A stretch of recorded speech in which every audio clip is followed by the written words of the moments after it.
Bienvenidos a el noticiero Voltaje de Información.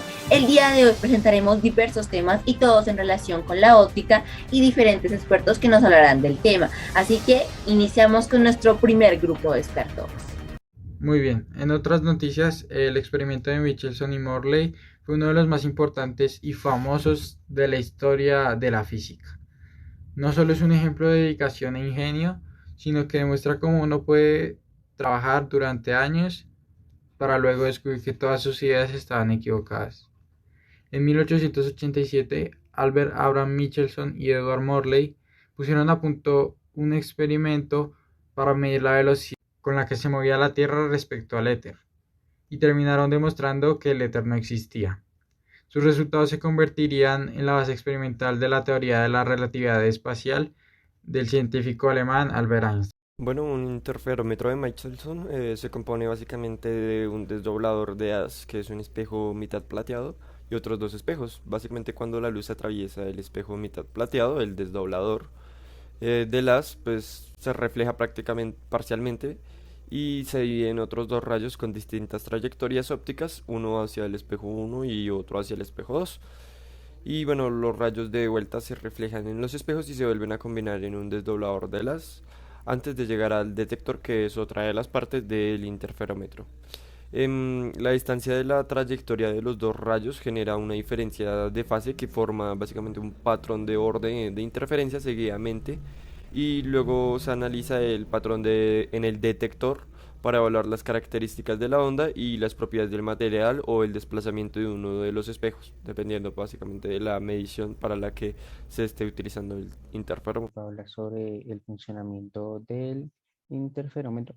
Bueno, este funciona debido a un haz de luz láser que, bueno, se dispara hacia el interferómetro y al momento de cruzarse con la interferencia, digo, la intersección de los dos brazos, pues ese haz de luz se divide, pues una parte por un brazo, el otro la otra por el otro. En estos brazos, a los finales de estos brazos, se encuentran unos espejos que están suspendidos como péndulos que hacen rebotar el haz de luz de espejo a espejo, y después de rebotar en esos espejos vuelve a a la intersección. En esa intersección pues se cruzan de nuevo los dos haces de luz, y debido a la interferencia destructiva pues esos haces de luz se deberían de restar y no debería salir ningún tipo de luz, digamos, de todo ese proceso. Si hay alguna diferencia o un cambio hecho por alguna onda gravitacional en alguno de los brazos, ya sea por estirarlo o comprimirlo, pues entonces va a haber un cambio y no se van a restar exactamente los haces de luz, y pues va a haber de salida una luz, y por eso es cómo funciona este, digamos, este instrumento de medida. Bueno, como podemos ver, el interferómetro de Michelson produce franjas de interferencia mediante la división de un haz de luz monocromática, de modo que un rayo golpea un espejo fijo y el otro un espejo móvil. Cuando los reflejos son llevados de vuelta juntos hacia el detector, se produce un patrón de interferencia. Esto tiene como intención la medición de la longitud de coherencia de luz láser y visualización del doblete del sodio. Y pues gracias a este experimento realizado con el interferómetro de Michelson, se logró descubrir el movimiento de la Tierra a través del éter, el medio de donde las ondas de luz se propagan, idea que en esa época muchos científicos creían que era posible. Muy buenos días a todos nuestros televidentes. Hoy en nuestra sección se va a tratar sobre el experimento de Millikan, que es un experimento bastante conocido en el mundo de la física. Y es que en la física es necesario realizar claramente experimentos, tomar medidas de forma precisa y, por supuesto, extraer conclusiones. Y es que existen muchos ejemplos de experimentos cruciales en el devenir de la física, y uno de estos experimentos es el que determinó la carga del electrón, que fue llevado a cabo por Millikan en 1909, mediante el que se conoce actualmente como el experimento de la gota de aceite o simplemente como el experimento de Millikan. Y de hecho es considerado como uno de los experimentos más bellos de la física, y con el que ayuda de este se fue capaz de medir el valor de la carga elemental. Por lo que me han comentado es que este experimento se realizó basado principalmente en los experimentos realizados por J. J. Thomson, quien había inventado el método de la niebla para así medir su carga. Entonces fue cuando Millikan realizó estos experimentos e hizo la prueba del campo eléctrico más potente en la cámara. Pero cuando lo realizó, creo que hubo un pequeño problema y es que debido a tal fuerza potente, la nube de vapor desapareció. Sin embargo, Millikan aprovechó ese suceso que al quedar las gotas de agua a la vista, pensó en medir las gotas de agua individualmente. Pero no fue posible ya que pues, las gotas se evaporaban. Ahí fue donde se le ocurrió utilizar mejor gotas de aceite, de ahí su nombre. No sé más sobre este experimento, por eso trajimos dos físicos que vienen especializados sobre este tema, los cuales son Andy Rams y Kalim Melowski. Zdravstvuyte, moji doroгі telespectatori. Para entender este experimento aún mejor, tenemos que irnos al año 1907, en el cual Millikan hizo un aparato que era muy sencillo de hacer, pero al mismo tiempo era bastante poderoso, el cual producía una niebla de aceite. El aparato consistía en dos placas de acero o de metal, las cuales estaban puestas paralelamente de forma horizontal, en las cuales en la mitad, en el espacio en el que estas dejaban, se creaba un campo eléctrico uniforme, y mediante uso de anillos aislantes y todo eso. El anillo aislante que mencioné tiene 4 agujeros, 3 de estos son para que se dé la luz, y el restante es para que se introduzca un pequeño microscopio y ver qué sucede en el aparato. Para poder explicar este experimento, lo que se hacía era utilizar un atomizador con el cual se formaban gotas de aceite y estas caían por un pequeño agujero en una región del campo eléctrico uniforme creado por dos placas paralelas cargadas. Entonces, una explicación de esto es que si la gota de aceite posee algún tipo de carga, el campo que se crea entre las placas va a ejercer una fuerza sobre la gota que contrarreste a la gravedad. Mientras que si la gota de agua queda suspendida, lo que significa es que el campo eléctrico ejerce una fuerza que es exactamente igual a la gravedad. Por eso ambas fuerzas se anulan, como nos lo explica la ley de Newton. Entonces, se podía ajustar el valor del campo eléctrico, pero esto no era algo muy fácil que digamos para lograr esto. Y ya como una conclusión que Millikan obtuvo sobre este experimento fue que la carga eléctrica no es un valor arbitrario, sino que este viene en múltiplos de 1,6 por 10 a la menos 19 coulombs, que esta es la carga fundamental del electrón. Vale, muy interesante. No sabía del todo, me sirvió bastante, pero tengo una duda y es, ¿qué importancia tuvo? ¿Qué logros tuvo este experimento? Bueno, este experimento fue muy importante en la historia de la física debido a que logró demostrar la carga fundamental de un electrón cuyo valor es de 1,6 por 10 a la menos 19, y demostró también que cualquier otra carga eléctrica viene de múltiplos de una carga fundamental específica. Gracias a este experimento, Millikan ganó un premio Nobel de Física en 1923, por sus respectivos descubrimientos hacia la ciencia. Sin embargo, este no es muy bien visto debido a que pues, él fue criticado por haber deshecho de algunos resultados y muchas observaciones en su experimento, los cuales de cierta forma como que estropeaban su cálculo universal o su promedio específico, y pues hacía que los errores estadísticos de este experimento sean menores, lo cual era muy mal visto, y hacía que sus proyectos sean más presentables, y ya está. Vale, muchas gracias a ambos. Fue una entretenida sesión. Les agradezco bastante y nada, nuestros televidentes, que tengan un buen día. Nos vemos hasta la próxima. Noches, continuando con este noticiero, el día de ayer una chica se cayó en el parque sacando a su perro, fue muy extraño y se accidentó súper fuerte, entonces la llevaron al hospital de Valentina y Wendy, en el cual hicieron una resonancia magnética. Yo sabía que estas máquinas eran muy grandes, pero no sabía su historia ni su función, entonces averigué un poco y lo que encontré es que en 1971, hace 40 años, el doctor Raymond demostró que la resonancia magnética podía ser usada para detectar enfermedades por distintos tipos de tejidos que emiten señales que varían en su duración en respuesta al campo magnético. Entonces, hace 40 años, la resonancia magnética cambió la historia de la medicina. Continuando, voy a compartir una imagen de la chica de que nos mostró la resonancia mientras Valentina nos explica el funcionamiento. Listo, Maleja. Entonces, bueno, pues también voy a explicar cómo las partes que tiene y tiene un imán de grandes dimensiones, que es como lo suficientemente grande para que pueda introducirse una persona o una parte de ella dentro del mismo. También consiste en un sistema emisor de radiofrecuencia similar a una pues, emisora de radio y tiene también un sistema para hacer cambiar el campo magnético rápidamente, conocido como gradiente. Ahora voy a hablar como un poco de la función que tiene la resonancia magnética y es que el resonador emite ondas de radiofrecuencia que manipulan la posición magnética de los átomos del organismo, lo cual es detectado por una gran antena y es enviada a una computadora. Lo que hace la computadora es que procesa y realiza millones de cálculos que crean imágenes del organismo en 2 y 3 dimensiones.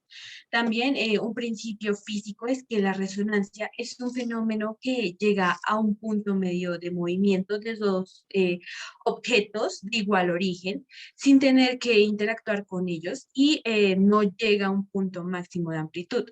En estas circunstancias, el cuerpo vibra, aumentando de forma progresiva sin alcanzar un punto máximo.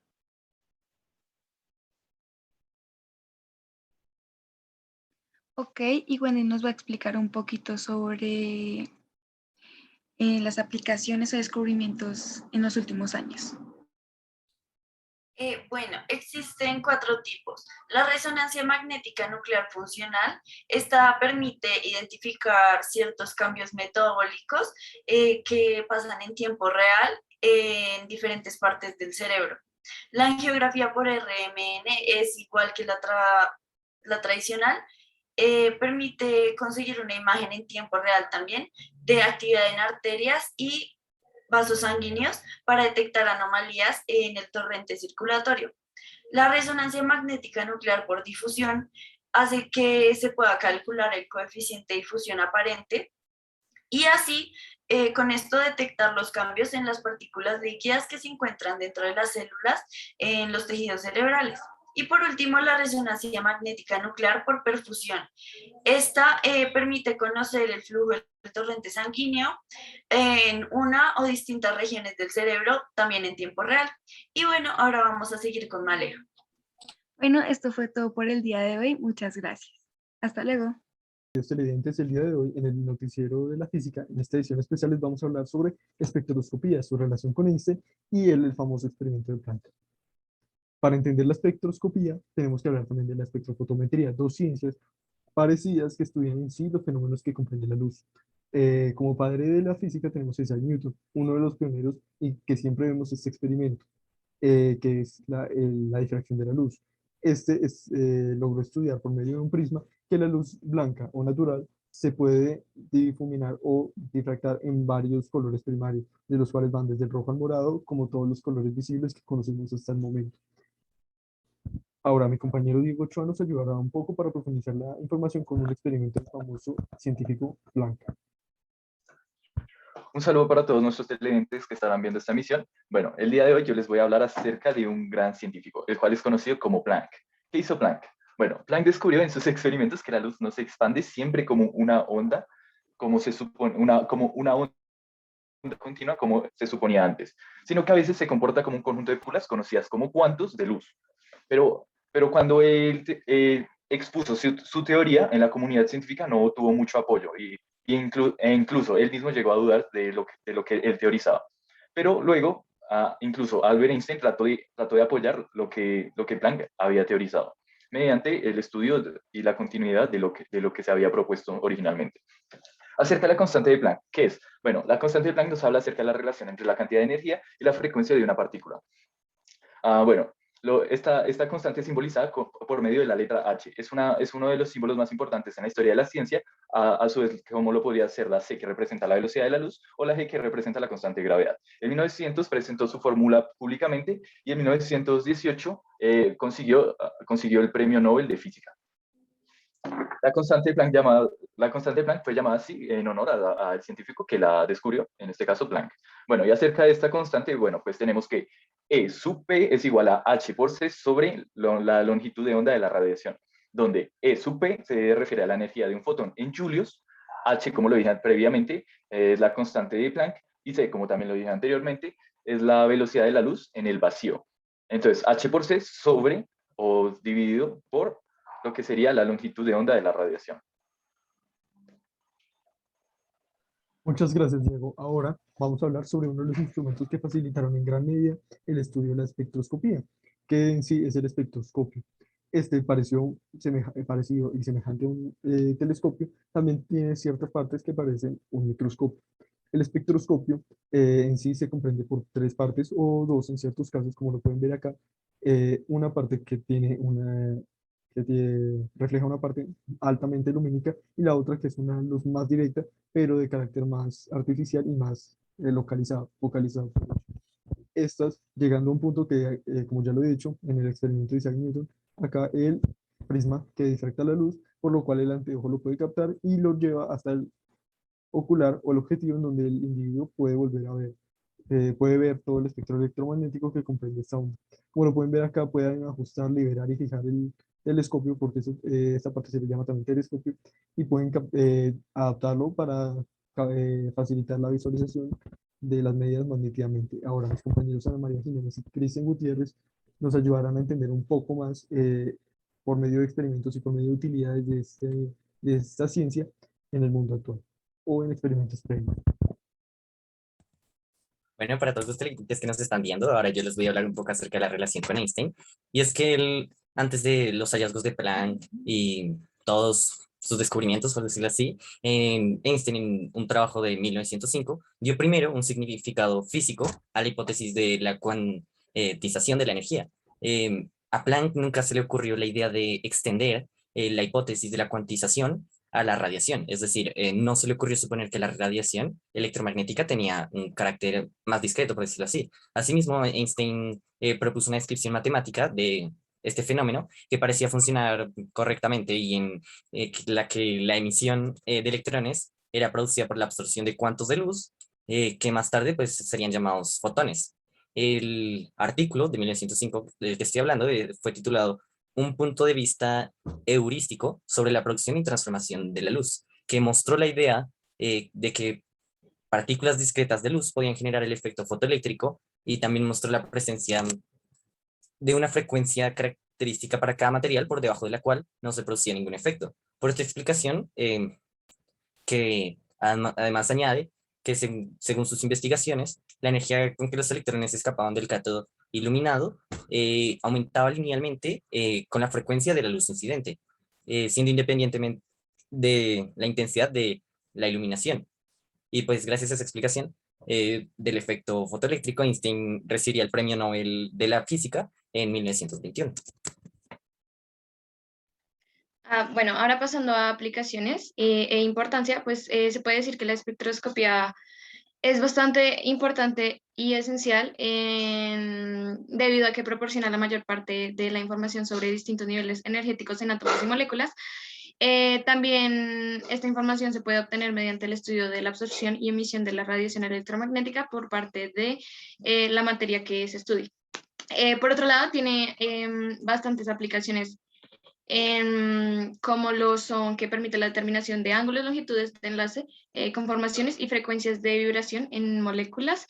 También en cinética se emplean métodos espectroscópicos con el objetivo de conocer la variación de un reactivo o un producto en el tiempo.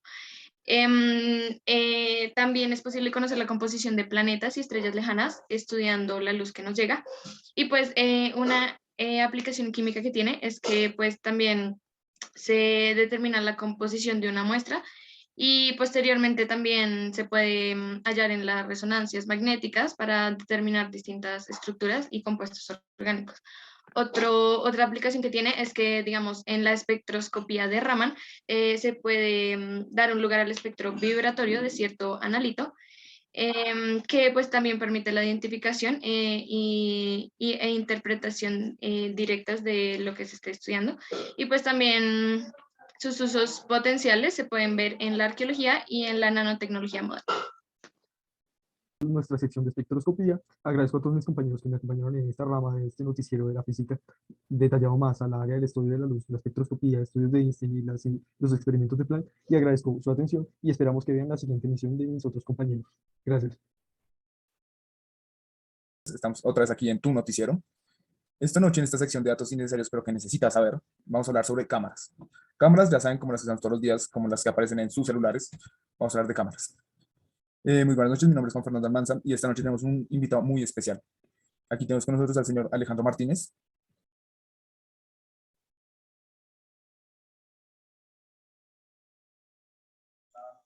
Muy, pero que muy buenas noches, mucho gusto, soy Alejandro Martínez. Como nos explicó Juan Fernando, soy un experto en cámaras y hoy les voy a estar respondiendo un par de preguntas. Muchas gracias, señor Martínez. Pero bueno, antes de empezar con esta increíble explicación, vamos a analizar un poco esto de las cámaras. ¿De dónde surgieron? ¿Quién las inventó? Eso lo vamos a saber esta noche. Bueno, cámaras. Como ya dije, un elemento imprescindible hoy en día para nosotros. Podemos retratar momentos únicos e irrepetibles con estas. Pero, ¿de dónde surgieron? Bueno, estos increíbles aparatos surgieron de la brillante mente de Louis Le Prince, un inventor francés del siglo XIX, que en el año de 1888, junto con inventores estadounidenses, creó el primer teleobjetivo que tenía 16 lentes y este era usado como cámara para robar películas. Ya muchos años después, la gente empezó a usarlas para tomar fotos. Hoy en día existen dos tipos imprescindibles de cámaras. La primera y la más común es la cámara digital. ¿Cuál es la característica de esta? Principalmente la manipulación de sus fotos, debido a que con esta no se necesita usar una sala especial para poder descargar e editar sus imágenes. El segundo es la cámara de rollo, como se conoce antiguamente. Esta, para que funcione, se necesita comprar una película más o menos de este tamaño, que se insertaba dentro de la cámara, y con esta capturaba los reflejos de la luz y se guardaba. Esta, a diferencia de la digital, se tenía que crear un proceso muy especial para poder revelar sus fotos. Pero bueno, señor Martínez, vamos con usted. Claro que sí. Muy bien. ¿Dime? Muy bien. Las primeras preguntas de nuestra entrevista. Señor Martínez, ¿por qué los lentes hacen que las imágenes se vean al revés? Claro que sí. Mira, existen unos tipos de lentes, son unos pequeños vidrios, se llaman lentes convexos. Estos hacen que las imágenes se reflejen en un punto focal. Lo que pasa, sucede y acontece es que, digamos, tú tienes un objeto aquí, este objeto refleja una luz y cuando pasa por este lente convexo, que se parece, digamos, así a una uva, tiene dos curvas, va derecho y después se curva. Pasa lo mismo si está a la mitad y al fondo va hacia arriba. Por eso se voltean las imágenes. Increíble, señor Martínez. Nuestra siguiente pregunta. ¿Qué tipo de lentes usa una cámara para funcionar? Claro que sí, mira, este tipo de cámaras en sus lentes, en estos pequeños dispositivos, hay un montón, hay muchos lentes, tanto convexos, como te expliqué, que son así una parte curva y la otra también, como cóncavos, que como podemos ver en algunas imágenes, es una parte curva y la otra es plana. También hay algunos lentes que son fijos, o sea, no tienen ninguna curvatura, pero esos no se usan muy a menudo. Esto es increíble, señor Martínez, pero también escuché a algunos expertos hablar sobre las llamadas aberraciones. ¿Nos podría explicar qué son este tipo de cosas, por favor? Claro que sí, mira. Las aberraciones es cuando un lente genera cierto tipo de errores. Pueden ser tanto una aberración esférica, que es cuando un lente convexo eh, hace que desfase un poco la imagen, entonces no se ve tan nítida. También hay aberraciones cromáticas, y es cuando hay resplandores de color, perdón. Estos resplandores suceden porque la luz roja es mucho más larga, más amplia que las luces violetas. Por eso tenemos el infrarrojo y el ultravioleta. Eh, Al tener muchos lentes, convexo, cóncavo, estas aberraciones se pueden corregir. Es por eso que las lentes tienen varios lentes. Señor Martínez, muchas gracias por concedernos esta increíble entrevista. Bueno, muchas gracias a ustedes por invitarme. Este fue como ya en su noticiero del curso 11A. Mi nombre es Juan Fernando Almanza. Nos acompañó esta noche el señor Alejandro Martínez. Gracias por vernos. Buenas noches. Buenas noches. En la nota de hoy les hablaremos un poco sobre la historia del telescopio, La invención de este marcó un antes y un después de la evolución de la astronomía y la ciencia en general. Se cree que el primer telescopio fue creado y fabricado por un fabricante de lentes llamado Hans Lensburg en Holanda durante los primeros años del siglo XVII. Sin embargo, sin perder un momento y habiendo imaginado cómo podría lograr el mismo efecto, Galileo comenzó a experimentar con las lentes de un amigo suyo, cuentan testigos el fabricante de anteojos. Así logró en pocos días reproducir el fenómeno de la amplificación de objetos lejanos, pensando de inmediato en su amplificación al estudio del firmamento. Para montar las lentes de su primer instrumento, Galileo empleó un viejo tubo de órgano y en la noche del 6 de enero de 1610 estrenó su telescopio, al apuntarlo a la Luna, las estrellas y el planeta Júpiter, que podía verse al anochecer. Siguiendo con los hechos, Galileo construyó varias docenas de telescopios similares fabricados con una lente objeto convexa de unos 3 centímetros de diámetro y otra lente cóncava y más pequeña llamada ocular por ser la más cercana al ojo del observador. Este tipo de telescopio compuesto por lentes es denominado un refractor. Voy a hablar brevemente sobre las partes del telescopio. Primero, ocular. Este es el artefacto ubicado en el foco que amplía la imagen que se está visualizando. El portaocular es el orificio donde se está resguardando el ocular. El lente de Barlow es el lente que duplica y hasta triplica el aumento de un ocular. El buscador es una especie de telescopio más pequeño con 6 diferentes aumentos que se puede abarcar en un campo más amplio como la búsqueda de astros en el espacio. Tenemos 2 espejos. El telescopio cuenta con 2 espejos, el principal y el secundario, uno siendo más grande que el otro, y estos son parte del reflector. Tenemos el tubo, que en sí es un elemento óptico, un instrumento óptico. La montura es una estructura que se sostiene al tubo, esta está sujeta a su vez por el trípode. El ensamblaje del tubo óptico es la parte más importante del telescopio, contiene los espejos reflectores. El contrapeso son un grupo de peces que se manipulan dependiendo del peso que tiene el tubo y esta ayuda a su vez a mantener todo el equilibrio del telescopio. El sistema de foco es donde se focaliza o se mueve el foco para aclarar la imagen proyectada. Los filtros son pequeños artefactos que se colocan delante del ocular para mejorar la imagen. Por ejemplo, el filtro lunar para observar mejor la luna, el filtro solar para que absorba los rayos UV y evitar dañar la retina humana. El trípode es una estructura que ya sea esté hecha en madera o metal, tiene patas y sirve para dar estabilidad y soporte al peso del telescopio. Esto sería todo, muchísimas gracias. Complemento con lo que han dicho mis anteriores compañeras, un telescopio es un instrumento óptico que nos permite capturar luz, de tal forma que sea posible observar objetos que son de muy bajo brillo o que se encuentran a grandes distancias. El poder de capturar luz dependerá del diámetro del objeto del telescopio, es decir, hablamos de una apertura. A mayor apertura, pues será obvio que mayor será la cantidad de luz que ingrese pues a nuestro instrumento. Tenemos 2 tipos de telescopios, el refractor y el reflector. El refractor, este telescopio usa 2 lentes para enfocar la luz. El primero de estos lentes convergentes, es decir, de forma convexa, tiene la función de refractar la luz capturando los rayos paralelos de un objeto y haciendo que converjan en un único punto, lo que en realidad es como se forma una imagen realmente muy pequeña. Y el segundo lente es más pequeño y por donde observamos todo y es el que se encarga como de dar forma a esa pequeña imagen haciéndola más brillante y por eso la observamos como que mejor y más grande. Ya el otro es el reflector. Este tipo de telescopio no usa lentes, en su lugar usa espejos para enfocar pues toda la luz en un único punto. Se le llama espejos cóncavos y en vez de refractar la luz la reflejan. Primero reflejando la luz, enviándola al segundo y esta vez al ocular. El problema con estos telescopios reflectores es su tamaño, pues pueden ser gigantescos que una persona puede como que sentarse en medio de ellos. Y ya los últimos son el catadióptricos, esos son una combinación de ambos. Y bueno, como sabemos en la actualidad los telescopios son sofisticados instrumentos que permiten la investigación de todo tipo, pues ya en sí del espectro electromagnético, pues más allá de la luz visible, hablándose como de radiotelescopios, telescopios de infrarrojo, de ultravioleta, entonces sí, ese es un instrumento que ha aportado muchísimo a la ciencia. Descubrimientos que este nos ha ofrecido. El Orion Nebula, que fue captado en diciembre de 2001 y hasta abril de 2005. Segundo, Eagle Nebula Pillars of the Creation.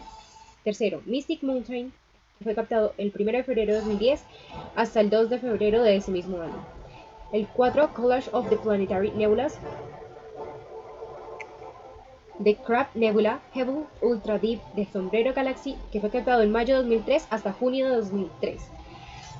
Octavo, Messier de 2002 hasta el 2003. Y por último, cúmulas de superestrellas de galaxia de antena. Estas y muchas más han sido captadas, como por ejemplo la que vemos en pantalla. Fue captada agua durante cierta explosión en el espacio. Y aquí, por último, presentándoles el telescopio espacial Hubble. Bueno, espero que les haya gustado. Buenas noches. Aquí en esta sección tendremos una reseña histórica de nuestro Galileo Galilei, que presentó su microscopio óptico en 1609, utilizando un diseño en la combinación de una lente cóncava junto con una convexa. Por otro lado, tenemos las partes en la actualidad: ocular, objetivo, cabezal, condensador, diafragma, foco, tubo, revólver. No es el revólver. Con puedes escoger cuál objetivo vas a usar. Tornillos macro y micrométrico, platina, pinzas sujetadoras, brazo y base. Siendo así, su funcionamiento y principios físicos se basan en la propiedad de algunos materiales que permiten cambiar la dirección de los rayos de luz, y se fabrican lentes capaces de hacer converger o dirigir los rayos de luz, generando así una imagen aumentada a partir de distintas lentes. El microscopio óptico amplía un objeto en dos pasos. En ambos pasos se utilizan sistemas ópticos que actúan como lentes convergentes, los cuales se pueden ajustar por medio de un objetivo, y después podemos observar cómo se crea una imagen virtual, gracias a los rayos de luz paralelos que forman una imagen en la retina del ojo humano. Y finalmente, uno de los descubrimientos que le lograron gracias al microscopio fueron descubrir la estructura básica del sistema nervioso, identificación de enfermedad del Alzheimer y primer estudio microscópico de células vivas, entre otros.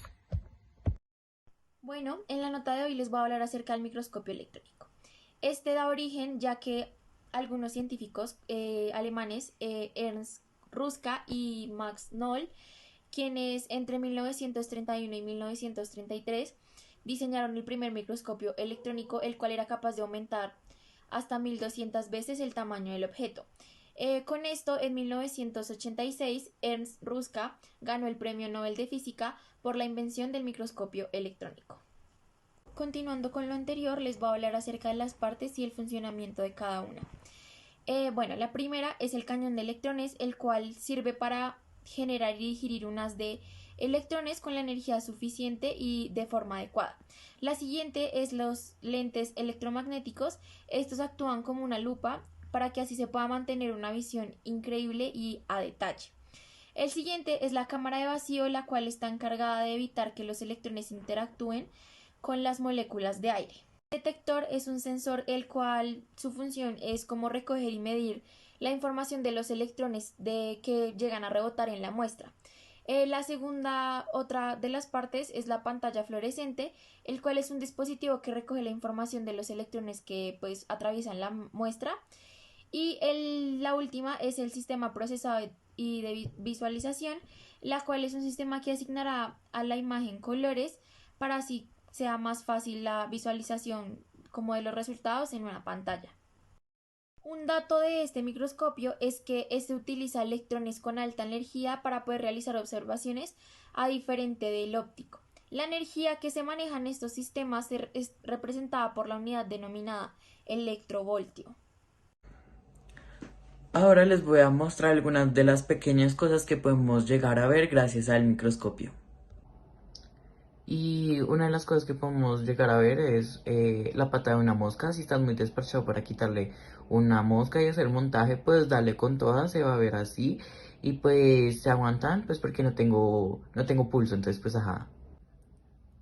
También una de las otras cosas que podemos llegar a ver, podemos hacer este montaje para ver la epidermis de la cebolla. Este es súper sencillito, súper basiquito. Y pues podemos ver esos puntos, los cuales son los núcleos de la célula, y como esos ladrillitos, esos cuadraditos, pues van hacia la pared celular de todo este tejido.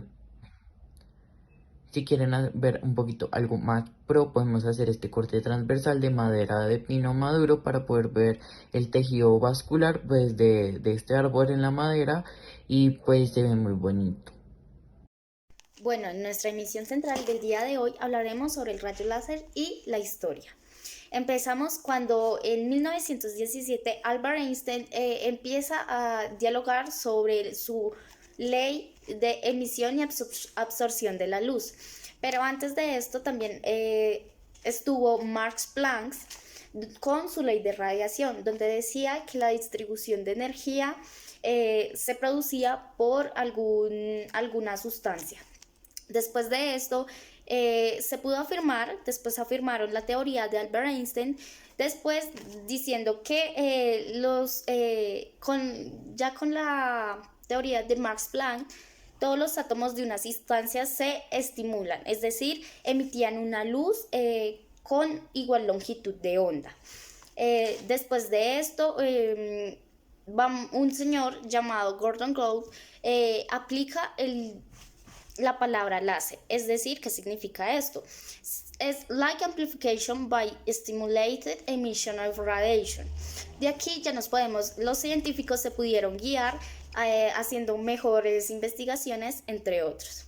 En 1958, Charland y Hart Towns describieron más a fondo la descripción de cómo funcionaba dicha igualdad de longitud de onda. En 1960, Theodore Maiman realizó el primer experimento con un rubí. A continuación, Mariana nos va a explicar sobre esto. La invención del láser en 1960 hizo que la óptica diera un salto en el desarrollo de la tecnología, ya que ésta ha logrado un sinfín de aplicaciones para diferentes áreas, como lo es la medicina, ya que ha logrado que se puedan realizar diferentes operaciones quirúrgicas sin que el paciente sangre, ayuda a la cicatrización de heridas, ofrece la posibilidad de eliminar las piedritas del riñón, y con él están operando desde hace tiempo los oculistas y odontólogos.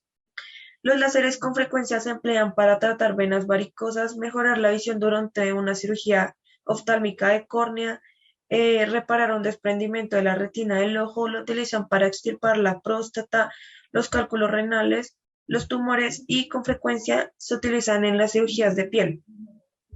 En el ramo industrial se tienen en el maquinado y soldadura de piezas, se ha hecho imprescindible para cortar materiales duros.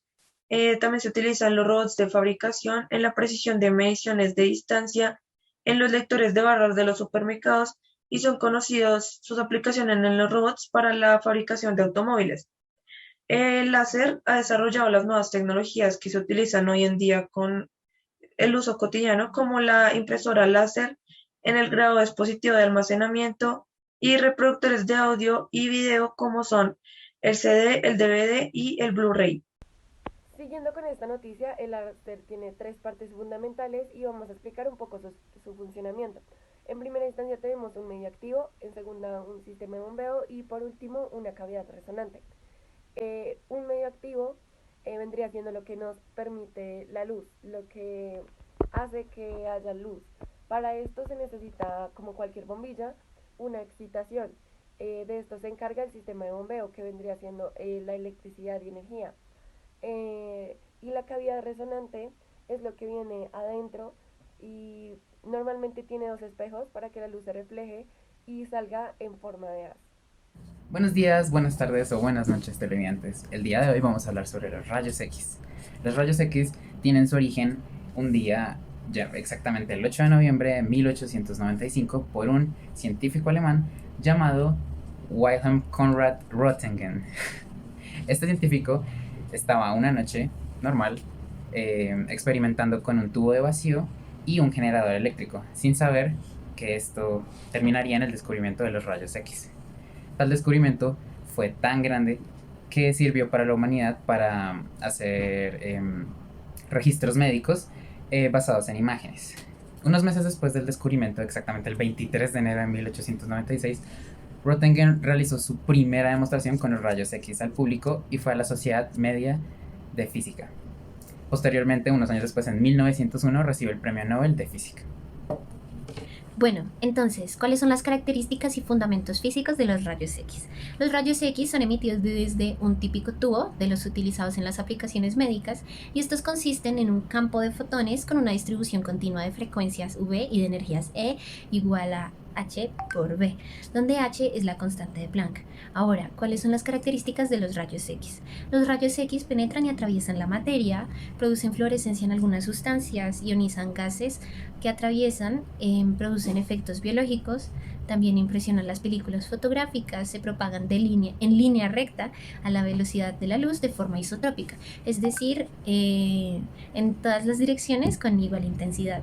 Y por último, se atenúan con la distancia del tubo emisor. De los rayos X. La aplicación más famosa y de la que estoy segura que muchos de nosotros hemos sido parte es el uso de rayos X para ver fracturas, pero entre otros usos también podemos ver la cristalografía de rayos X. Este es el primer acercamiento a la obtención de una imagen de los procesos genéticos que ocurren dentro de cada célula del organismo. También encontramos los telescopios de rayos X, donde por medio de esto se ha podido observar reservas de gas intergaláctico situadas a aproximadamente 400 millones de años luz de la Tierra. Y si de cuidar el medio ambiente se trata, la espectroscopía de rayos X es la correcta, pues mediante esta se ha podido desarrollar una técnica en la que se puede medir la contaminación del suelo y el agua en pocos milisegundos. Y sí, para la seguridad también están los rayos X, no solo por el control que se puede dar en sitios o aeropuertos, sino que la Real Fuerza Aérea Británica ha desarrollado un casco que incorpora rayos X y que permite a su piloto ver a través de las paredes del avión. Además, es antirruido y asiste al piloto. Los rayos X, como los conocemos, en realidad es un tubo, y este está constituido por un cátodo, un ánodo, un generador de diferencia de potencial, un generador de corriente y una ampolla que encapsula todo en un vacío. El ánodo está constituido por un blanco de tungsteno o molibdeno, que son buenos, que estos metales fueron escogidos por su gran tolerancia al calor y están adheridos al cobre, ya que este también es muy buen difusor del calor. El cátodo, por otro lado, es un filamento metálico que es calentado por una corriente eléctrica que le imparte calor a sus átomos y logra generar una nube de electrones en la superficie.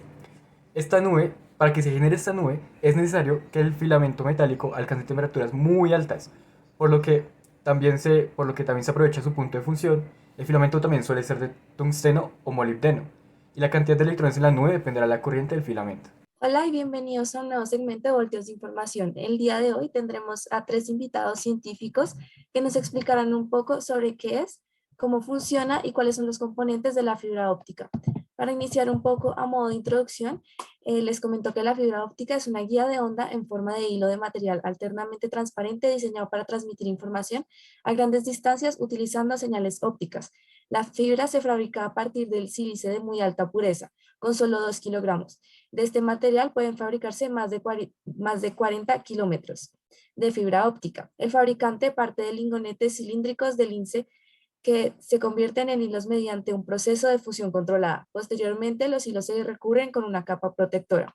La fibra óptica no es más que un conductor de luz. La luz queda atrapada en este conducto y se propaga a la máxima velocidad posible a lo largo de lo mismo. La velocidad de propagación de la luz depende del tipo de material transparente empleado, ya que la máxima velocidad C es igual a 299.792.458 metros por segundo, solo se alcanza en el vacío. En el resto de los medios, la propagación se produce a menor velocidad. La relación entre la velocidad de la luz en el vacío y en otro medio se conoce como índice de refracción del medio y es característico de cada material. Ahora le voy a preguntar al doctor Herrera cuál es el motivo físico de la fibra óptica. Ok, bueno, pues mayormente el motivo físico por el cual la luz queda atrapada dentro del conducto, como dijo nuestra compañera aquí periodista, se basa en leyes de reflexión y refracción de la luz, según las cuales cuando un rayo atraviesa la frontera desde un medio físico transparente a otro, también transparente, pero donde la velocidad de propagación es menor. La trayectoria del mismo varía, siendo una ley física conocida como ley de Snell. Nuestro doctor Héctor Arias es un científico muy reconocido. En su canal nos habla mucho de esta ley de Snell. Muchísimas gracias por su intervención, doctor Herrera. Ahora, doctor Martínez, ¿podría usted explicarnos los componentes, por favor? Claro, pues además de los cables, pues también debemos tener en cuenta que un sistema de transmisión óptico consta de varios componentes esenciales: la fuente de luz, el medio de transmisión y el detector. El medio de transmisión es la propia fibra de vidrio, la fuente de luz suele ser un láser que ilumina el núcleo y el receptor es un elemento fotosensible. La fibra está compuesta por un núcleo, un revestimiento y una capa o recubrimiento exterior. El tamaño del núcleo depende del tipo de fibra con el que se esté trabajando, aunque los estándares son de 8.3 a 50 y 62.5 a modo de referencia. Pues tanto el núcleo como el revestimiento están formados por distintos materiales, normalmente cristal de silicio de distintas composiciones, para provocar el fenómeno. La capa de revestimiento ayuda al proceso de transmisión, guiando a la luz para que vaya por el núcleo y no se salga de él. Muchísimas gracias, doctor Martínez. Ahora y para finalizar, doctora Cañas, ¿podría explicarnos, por favor, cómo funciona la fibra óptica? Claro que sí. Para esto les compartiré una imagen. Entonces les explicaré cómo funciona la fibra óptica. Una vez que la luz entra en una fibra óptica, se propaga de una forma uniforme llamada modo, que no es más que el camino que sigue a través de una fibra, que es la onda electromagnética. Dependiendo del número de modos de propagación, hay dos grandes tipos de fibra óptica, las cuales son monomodo y multimodo. Las fibras monomodo están compuestas de un hilo de núcleo muy pequeño con un diámetro de 8.3 y este soporta un solo modo de transmisión luminosa. Allí podemos ver la imagen, el revestimiento y el núcleo. Listo, muchísimas gracias a ustedes, tres científicos reconocidos, por estar aquí hoy en nuestro programa. Y como hemos podido ver en esta transmisión de noticias, hemos visto temas muy interesantes y este no será la excepción. Hablaremos del efecto fotoeléctrico. Para iniciar con este tema, me gustaría hablarles un poco de la historia para que nos adentremos más en este. Así que, el efecto fotoeléctrico fue descubierto y descrito por Heinrich Hertz en 1887 al observar que el arco que salta entre dos electrodos conectados a alta tensión alcanza distancias mayores cuando se ilumina con luz ultravioleta que cuando se deja en la oscuridad. La explicación teórica fue hecha por Albert Einstein, quien publicó en 1905 el revolucionario artículo Heurística de la generación y conversión de la luz, basando su formulación de la fotoelectricidad en una extensión de trabajo sobre los cuantos de Max Planck. Más tarde, Robert Andrews Millikan pasó 10 años experimentando para demostrar que la teoría de Einstein no era correcta, para finalmente concluir que sí lo era. Eso permitió que Einstein y Millikan fueran galardonados con premios Nobel en 1921 y 1923, respectivamente.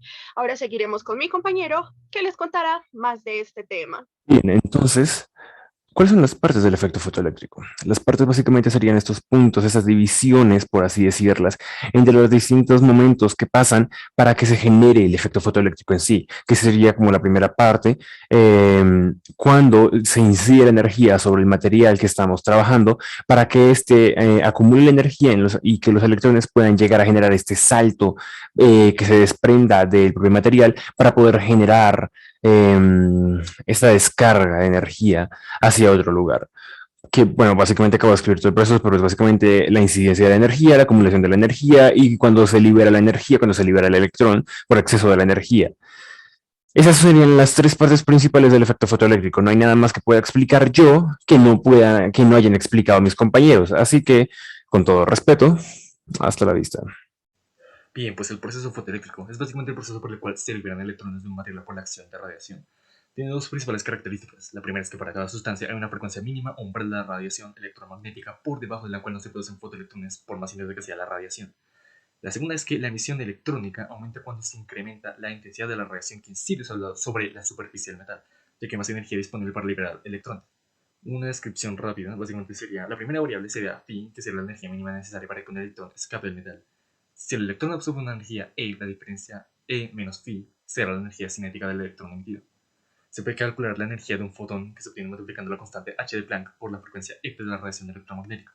Si la energía del fotón E es menor que la energía de arranque phi, no hay emisión, pues fotoeléctrica. Y en caso contrario, si hay emisión y el electrón sale del metal con energía cinética, EK igual a E menos phi. Buenas tardes. Aquí, desde el Centro de Investigación Científico-Tecnológico del CAFAM, concluimos que el efecto fotoeléctrico constituye una parte esencial en nuestras vidas, ya que el principio físico que es usado es aplicado para el funcionamiento de cámaras, como con la que estamos grabando este video. sensores de movimiento al emitir radiación infrarroja a cuerpos que a su vez emiten electrones que luego son detectados por este mismo, reguladores de tinta en las impresoras, calculadoras, satélites, relojes y un notable ejemplo, las celdas solares, que absorben parte de la radiación electromagnética emitida por el Sol para producir energía eléctrica emitiendo electrones. Y bueno, ahora hablaremos un poco de los ojos y la corrección de sus enfermedades genéticas. Bueno, para empezar tenemos que hablar un poquito de la historia de la optometría. Lo que pasa es que en la antigüedad les llamaba muchísimo la atención este tema, pero no sabemos con certeza qué tanto sabían sobre los ojos. Luego llegó Alhazen, que él era un físico matemático, el cual escribió un tratado llamado El Tesoro de la Óptica. Con el Tesoro de la Óptica, él pudo hacer varios aportes para que la óptica, la optometría, siguiera avanzando y poder conocerla como la conocemos hoy en día. Luego de Alhazen, muchas personas y mucho tiempo se dedicaron a hacer más estudios para poder hacer más avances. Luego de estos avances, bueno, ya pudimos conocer la optometría como esa ciencia que cubre todas las bases de la óptica, tanto la anatomía como la fisiología. Respecto a Colombia, ¿qué pasaba en Colombia? Los alemanes fueron los que trajeron, como los pioneros, que trajeron la optometría a Colombia. Ellos le enseñaron a las personas lo importante que era tener una buena salud visual en ese entonces. Y ya después un grupo de colombianos se unió a estos alemanes para realizar más estudios y poder ya ejercer esa profesión en Colombia. Y también pues se encargaron de toda la parte legal. En los años 70 la gente no sabía que era un optómetra, o sea, y le tenía como mucha desconfianza a eso. Ya después, ¿qué pasaba? La gente que no tenía como sus ojos totalmente bien, la gente que sufría discapacidad en los ojos, lo que hacía era retirarse de la sociedad. ¿Por qué? Porque ellos sentían que no podían realizar sus actividades de manera correcta y que pues no podían realizar sus responsabilidades. Entonces lo que hacían era alejarse de la sociedad por culpa de enfermedades que hoy en día son muy leves de tratar. Bueno, como probablemente quieres saber un poquito más sobre este tema, te voy a contar un poco sobre las partes del ojo, como su importancia y, bueno, disfrutarlo.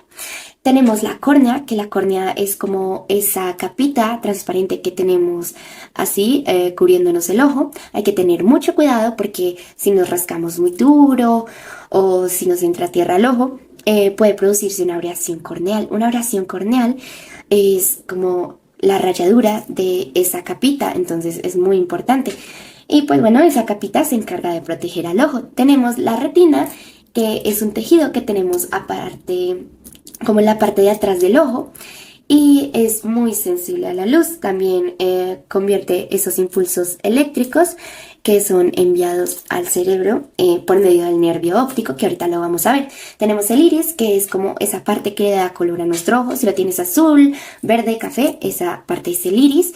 El iris ayuda a regular la cantidad de luz que pues entra al ojo con ayuda de la pupila, que ahorita vamos a hablar también de la pupila. Tenemos el cristalino de ojo, más conocido como el lente. Esta parte ayuda a enfocar la luz y las imágenes en la retina. Tenemos el gel vitreo. Este gel es como una gelatinita sin color. Esta se encuentra entre el lente y la retina. El vitreo cubre como 2/3 de la parte de atrás del globo ocular. Tenemos la mácula, que la mácula es como una zona muy pequeña que hay en la retina y es responsable de esa visión central y también a que veamos pequeños detalles.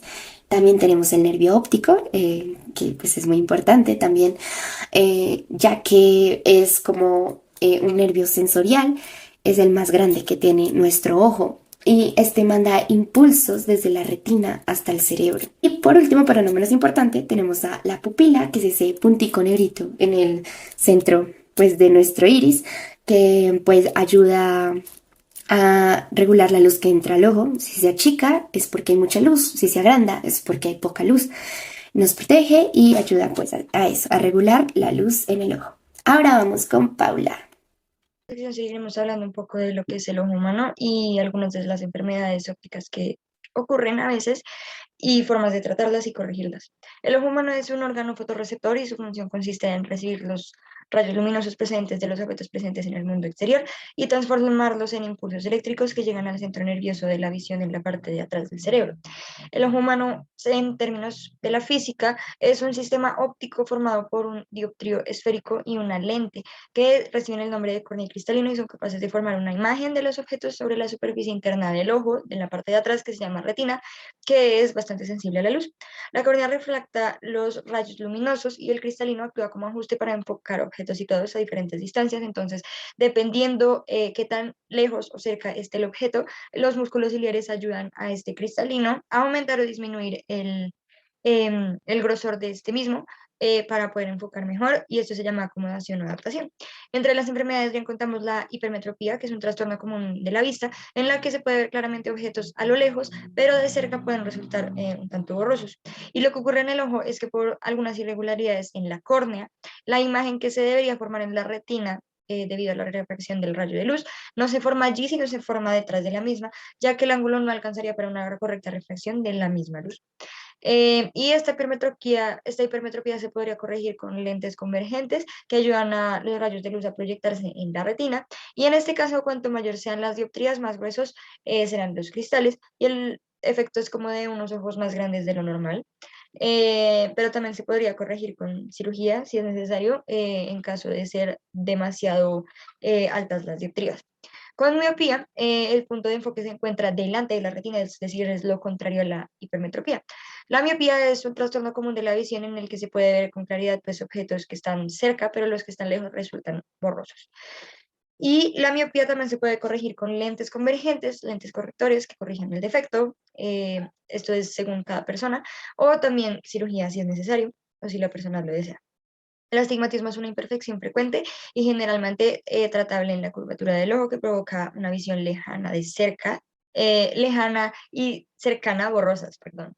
El astigmatismo ocurre cuando la superficie frontal del ojo, es decir, la córnea, que hablábamos de anteriormente, o también se le puede decir lente, dentro del ojo tiene curvas irregulares y se puede corregir también con lentes convergentes, dependiendo del defecto que tenga la persona, o también con cirugía. En general, la corrección óptica, que es de lo que hemos estado hablando con este uso de lentes y el hecho de cirugía, se trata de la eliminación o reducción de los diversos defectos que aparecen en la imagen causadas por una lente o sistema de lentes, y la reducción o el equilibrado de la distorsión de la curvatura del campo y la aberración cromática por medio del diseño óptico producen una imagen clara y nítida. Entonces, gracias a todos estos desarrollos que ya se han ido haciendo en el tema como de cirugías y también en los tipos de lentes que existen, ha hecho que sea cada vez un poco más fácil corregir estos defectos y hacer que no avancen tan rápido.